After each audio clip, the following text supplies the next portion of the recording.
Now, we've got a special treat here. We thought, hey, you know what? We've got Myriam Joire in studio, and you used to work for Pebble. That's right. Not anymore, but Not anymore. Yeah, full disclaimer. In fact, people who have watched the Twit TV network know full well what your stance is on Pebble, which is, we don't have to go into it, but essentially, great product.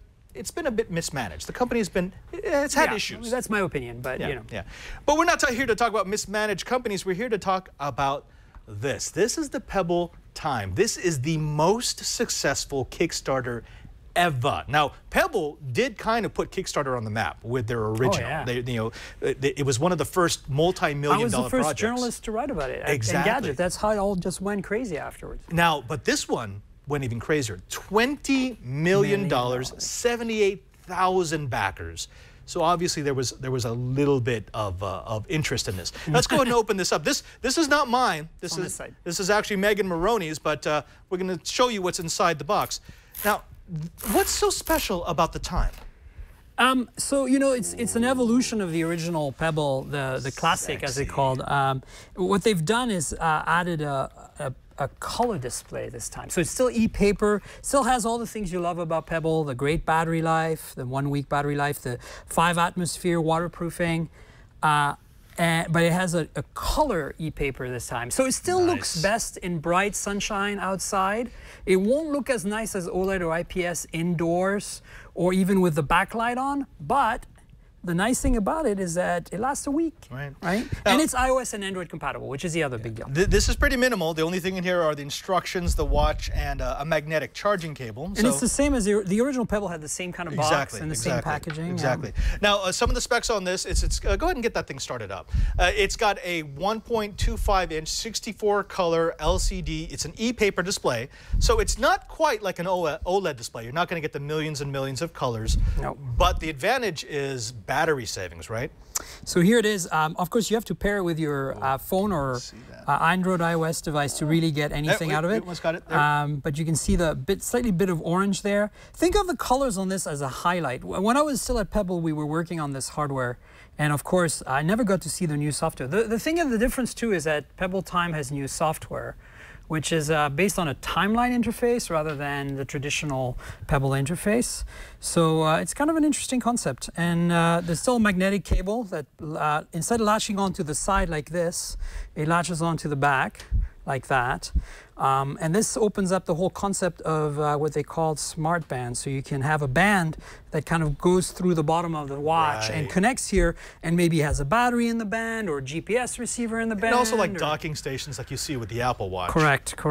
That is a 168 by 144 pixel. It's a 182 points per inch curved Gorilla Glass 3 display. Now, explain this timeline to me. So this is something that Apple has actually, I'm going to say, they copied it for Watch OS 2. It's the idea of you've got your present, but then you can scroll through events. There's no touchscreen on Pebble. It's the interface is very similar to kind of an iPod. You've got a back button here, a select in the middle, and up and down. So that's how everything runs.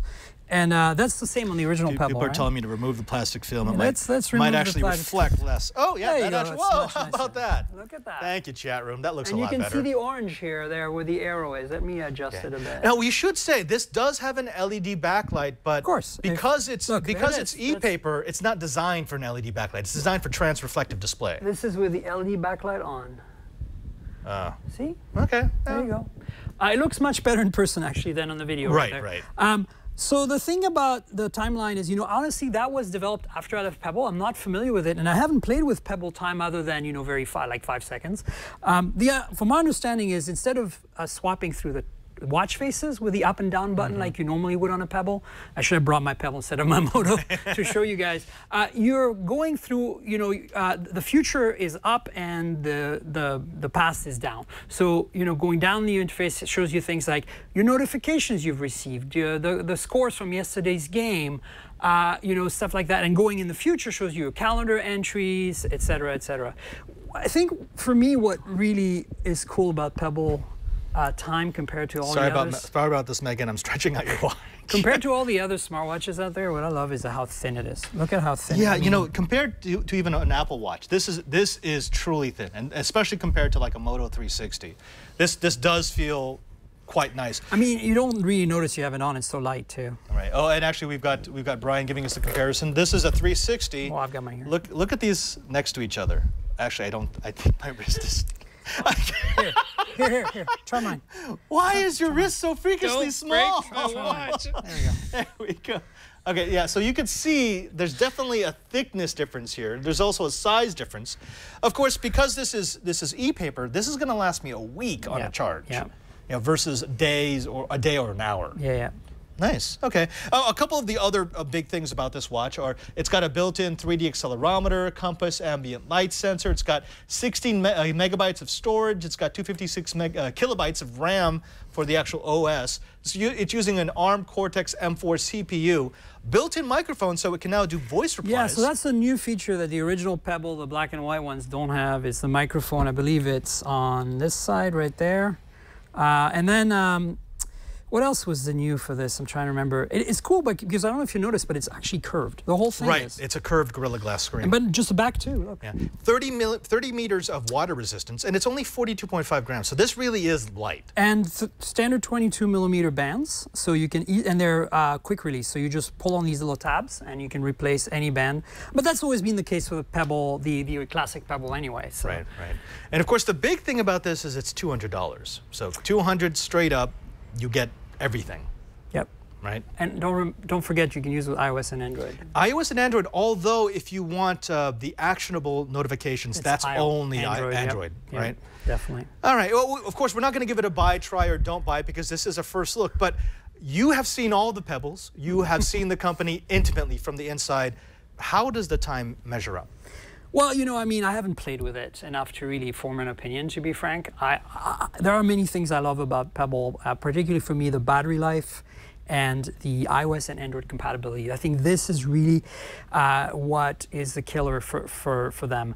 I'm not sold on this e-paper display. I never really was. I really believe that Pebble should give the choice to their customers of making a watch that you charge more often, but has an IPS or an OLED display, and a choice of a watch that's for outdoorsy people that works better outdoors like this technology does and lasts a week. Because, you know, I spend most of my time indoors, and it just doesn't look that great indoors. They own this niche, this niche of the e-paper watch, but it's not a very big segment. I mean, they could really expand if they put an OLED. But I do like the fact that, you know, they are the underdog. They have their own ecosystem, their app store. There's a lot to like. I'm not that excited about this design, frankly. I think that they're, you know, the Moto 360 or even the Apple Watch, I think are more premium. I mean, for, you know, but again, the price point is, you can't really go wrong with the price point. So there you go. Look for the Pebble time. You can find it on Amazon right now, about $200 if you want to pick yourself up one. It's not on Amazon yet, is it? It will make its way to Amazon. Yeah. They have to get all the backers and first. then I believe that you can pre-order on Pebble's website. You always been able to, so I presume you can still do that. Right. Myriam, thank you very much for welcome. your inside look at Pebble. And Megan Maroney will be giving us an in-depth review of the Pebble once she's actually had time to play with the time.